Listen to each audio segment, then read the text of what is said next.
बा, मेरा बालाई रुन आउँदैन रे। कसैको मनलाई चित्त दुखाउन आउँदैन रे। आफूलाई महँगो र छोराछोरीलाई सस्तो सामान सुहाउँदैन रे।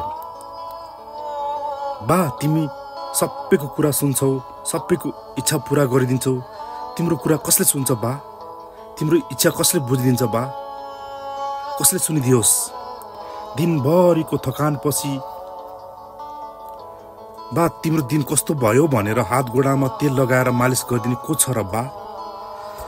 हुन त परिवारलाई एक्लै छोडी विदेशी न मन थिएन बा। अझै केही समय नात्यौ न बा। तिमीलाई खुसी साथ दिन म छु नि बा। तिम्रा पैतालामा अनि हातमा कति फोकाहरू उठेका होलान्, कति हात काटेका होलान्। तिम्रो त्यो संसारलाई त्याग सुनेर जसका आँखा नरोलान् बा। यो आत्मीयतामा लुकेका शब्दहरूलाई कसरी व्यक्त गरौँ?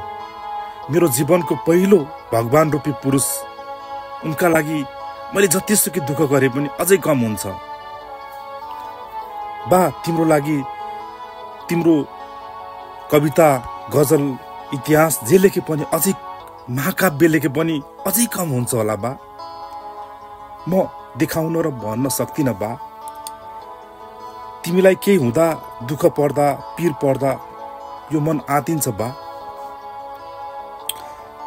अझै केही समय पर्खन, मेरो छोरा हो है भन्ने हैसियत बनाउनेछु बा।